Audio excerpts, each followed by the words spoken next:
Jacob Fatu just made his WWE debut last week on SmackDown to shock everyone. It was a great way to introduce him to the company because honestly he looks so dominant, and I thought that he actually outshined Solo Sikoa in those 5 minutes. With that said, I am a little worried for his run on the main roster because of a new report from the Wrestling Observer newsletter that said that his name was planned to be changed to Cesear Sikoa. It was originally widely speculated that that name was going to be given to Solo Sikoa, but shortly after some time, people were speculating that it was going to be given to Jacob Fatu when he finally made his WWE debut. Thankfully, WWE decided that it was best to keep his name the way that it was because it sounds good and people recognize him for that name, Jacob Fatu. However, the fact that WWE was even considering this name change has me worried. I can't begin to understand or process how Triple H would have thought that this would have been a good idea for Jacob Fatu when he did join the main roster. It makes me wonder, how are they going to book him for this new bloodline? Is he going to be just the brute force of the group? I think honestly that would be a huge mistake.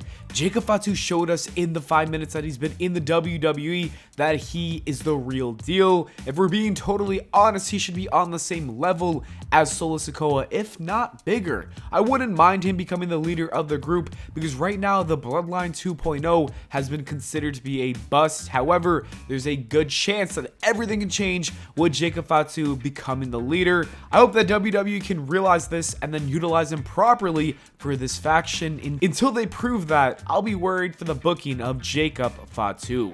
In other news, DIJAK revealed that WWE decided not to re-sign him to a new contract for the company. He's officially leaving the promotion, which is a shame because he had a lot of potential. I personally became a fan of him when he had those epic matches with Keith Lee. The entire T-Bar thing kind of ruined his career.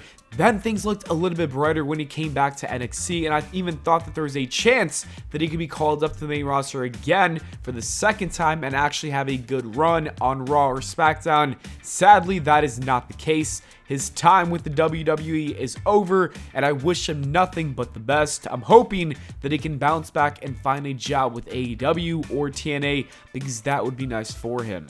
Speaking of AEW, it's been reported that AEW spends $104 million per year on contracts for their wrestlers. I think that sounds honestly a bit too high. If I was them, I'd try to bring that number down. It wouldn't be a bad move to release people, especially if you aren't using them. You gotta save money at the end of the day, and $104 million sounds like a lot of money, especially for AEW, who doesn't make as much as the WWE.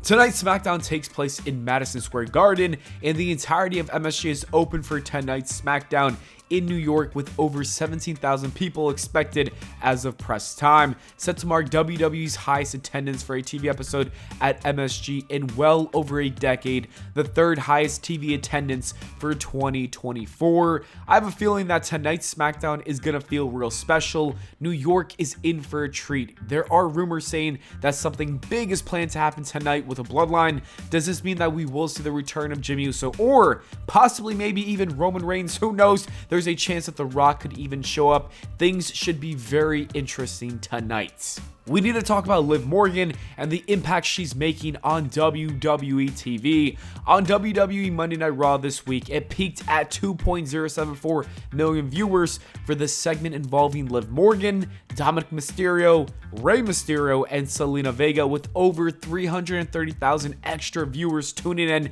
versus the previous quarter. Seth Rollins, Damian Priest, and Gunther segment also saw 2,064,000 viewers, with over 270,000 extra viewers tuning in versus the previous quarter. I know there's plenty of people saying that they don't like this Liv Morgan and Dominic storyline. Some say it's bad because it's just boring and it's not that entertaining. Others will say it's a bad idea because it's not a good look for the WWE or the Vince McMahon lawsuit. And I just don't agree. This is nothing that we haven't seen in movies and shows. It's been a plot for so many things in TV, and I think people are reacting. The fact is that this has been drawing and fans are interested and they want to see how things will play out when Rhea Ripley does come back. With that being said, I hope that WWE does not just end the storyline because I think it's good stuff and the ratings honestly prove that. Mercedes Mone recently spoke out about how AEW has been much better with giving her time off to do projects outside of the WWE. This is what she said in an interview. Were there restrictions at the other company for you? Because you just talked about how the open opportunities. I know you do acting as well. You're in The Mandalorian. I'm sure some other stuff is going on. Were there restrictions with your contract in the other company that you couldn't do everything that maybe you'd want to do? Oh, yes.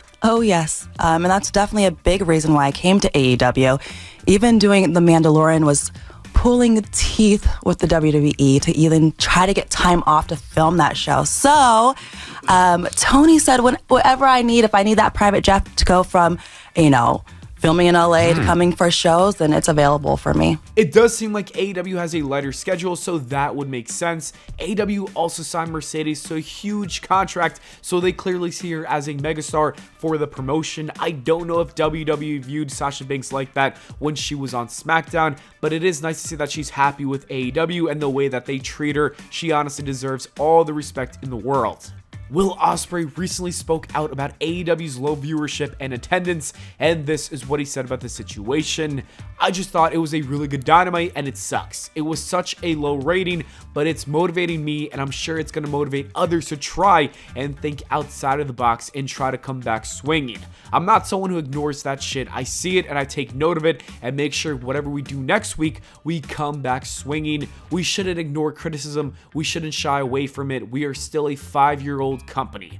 I think this is a perfect response for this kind of thing. Ignoring something like that would be the wrong move, but accepting that you can do better is the right way to approach it. I think there's plenty of people rooting for AEW, so hopefully they can get back on the right track. Rhea Ripley officially got married to Buddy Matthews. There's been a bunch of cute pictures released all over the internet. I'm happy for Buddy and Rhea. They seem to be happy together, and I hope their marriage goes well, so congrats to the newly married couple. And finally, the last thing I want to show is a clip of Jeremy White Allen explaining the genius behind pro wrestling. I thought it was an interesting clip that I wanted to share, so here you guys go. I think for sure I have to echo the athleticism. The sport is it's like dance, gymnastics, combat sport. It's like so many things, the endurance that it takes. But then I think what struck me in working with Chavo and preparing was I was thinking about it in the sense of a choreographed fight scene where I was okay, I'll hit the guy here and I'll drop kick here and I'll go off the rope here. But I wasn't thinking of it in the sense of a full performance, a full narrative, full storytelling. The moments in between these moves are oftentimes even more important for the audience than the moves themselves. That's what gets people sucked in. That's what gets people excited. And so then, your energy, I remember I'd have this routine. I'd be jumping up and down and off the ropes and all this stuff. I'd be exhausted. And then Chavo would say, and then you have to, charge up. And I was like, charge up? I'm I want to breathe for a second. I catch my breath. And he was like, no, you got to be stomping. You got to be... And I think that was, that was fascinating, understanding, I think, the wrestling world and that broader aspect of the storytelling and these guys as real performers outside of the obvious athleticism. They're real artists and real performers and real storytellers. Yeah.